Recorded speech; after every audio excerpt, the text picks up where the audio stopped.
নগাঁও জিলাত শিলৰ মহলে উলংঘা কৰিছে বন আৰু পৰিৱেশ আইন। পাহাৰ খনন কৰি ধ্বংস কৰিছে বনাঞ্চল। সকলো দেখিও মৌন বন বিভাগ।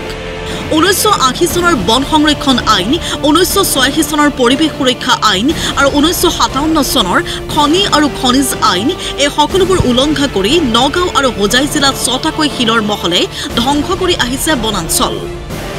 খনন কৰিছে পাহাৰ। নগাঁও দক্ষিণ বন সংমণ্ডলৰ ডবকা সংৰক্ষিত বনাঞ্চলত অলিউৰ ৰহমান লস্কাৰ নামৰ লোক এজনে 1 হেক্টৰ মাটিত শিল ভাঙিবলৈ 2017 চনতে অনুমতি বিচাৰিছিল। কিন্তু 2017 চনৰ অনুমতি পত্ৰকে লৈ 2025 চনলৈ শিল খনন কৰি যায়।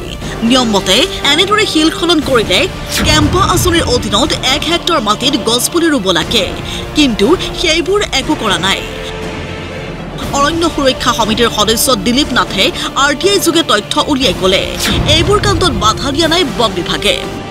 17 চনৰ 1 বছৰটো 18 চনত শেষ হ'ব লাগিছিল, কিন্তু 18 চনৰ পৰা বুলি আজি 24 চনলৈকে গোটেই পাহাৰ কাটি শেষ কৰি দিয়াৰ পিছতো কোনো এজন বন বিষয়াই এই ঠিকাদাৰসকলৰ ওপৰত কোনো ব্যৱস্থা গ্ৰহণ নকৰিলে, যাৰ কাৰণে আজি অসমৰ সেউজীয়া সম্পূৰ্ণৰূপে শেষ হৈ গৈছে। কেৱল কিছু বন বিভাগৰ বিষয়াই ঠিকাদাৰৰ লগত গোপন বুজাবুজিৰে এই প্ৰকৃতি ধ্বংস কৰাত প্ৰতিযোগিতাত নামিছে। এটা উদাহৰণ দিছোঁ, এইটো মদাৰতলী সংৰক্ষিত বনাঞ্চল।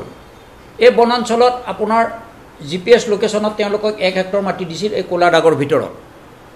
কিন্তু আচৰিত কথাটো হ'ল এই দেখিছে যে ৰঙা দাগৰ ভিতৰত গোটেই এয়া ডাম্পাৰ পৰ্যন্ত আছে ফটোত GPS লোকেশ্যনত। এই গোটেই পাহাৰটো কাটি শেষ কৰি দিলে। 1 হেক্টৰ মাটিৰ ঠাইত তেওঁলোকে 100 হেক্টৰ মাটি কাটি শিল বালি বোল্ডাৰ সকলো উলিয়াই লৈ যোৱাৰ পিছতো বন বিভাগৰ বিষয়াসকল কিন্তু মৌন হৈ আছে। অকল এয়াই মাথো নহয়, নগাঁও সংমণ্ডলৰ বগৰা, পাহাৰ, জাগিৰোড আৰু তপজৰী শিলৰ মহলেও 1 হেক্টৰ মাটিৰ বাবে অনুমতি পত্ৰ লৈ অবাধে খনন কৰি গৈছে শ বিঘা সেউজ ভূমি। কিন্তু ৰহস্যজনক ভূমিকা বন বিভাগৰ। নগাঁও ডিভিজন আৰু হোজাই ডিভিজনৰ অধীনত নগাঁও ডিভিজনত আছিল 6টাকৈ মহল আৰু আপোনাৰ নগাঁও চাউথ ডিভিজনত আছিল 2টাকৈ মহল, অৰ্থাৎ মদাৰতলী ষ্ট'ন মাইনিং মহলটো 4 নম্বৰ আৰু 2 নম্বৰ বুলি নিৰ্ধাৰণ কৰা হৈছিল। আৰু নগাঁও সংমণ্ডলত 6টাকৈ আছিল, অৰ্থাৎ তপজুলি, বিপিন, জাগিৰোড পাহাৰৰ লগতে 3টা আছিল আৰু বাঘৰা ষ্ট'ন মহল বুলি আছিলে। এই গোটেইকেইটাক লৈ পেলাই বন বিভাগ নামৰ বিভাগটোৱে আপোনাৰ ৰাহুল চন্দ্ৰ বৰদলৈ বুলি এজন ঠিকাদাৰ, হিলছ ট্ৰেডাৰ এজেঞ্চি বুলি এটা আছিল, বিশ্বজিৎ বণিক বুলি আছিল, জহিৰুল ৰহমান বুলি আছিল, জয়ন্ত কুমাৰ লস্কৰ বুলি আছিল। এইসকলক বৰপীৰা পাৰি দি আজি অসমৰ ভিতৰত সবাতোতকৈ নগাঁও জিলাৰ বহুতকেইটা পাহাৰৰ ওপৰত খনন কাৰ্য কৰি কোটি কোটি টকা ৰাজহ লোকচান কৰাৰ লগতে প্ৰকৃতি সেউজীয়া ধ্বংস কৰি গ'ল।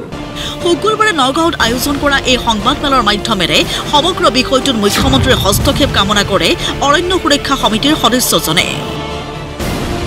নগাঁৱৰ পৰা বীৰেন বৰাৰ ৰিপৰ্ট, প্ৰতিদিন টাইম।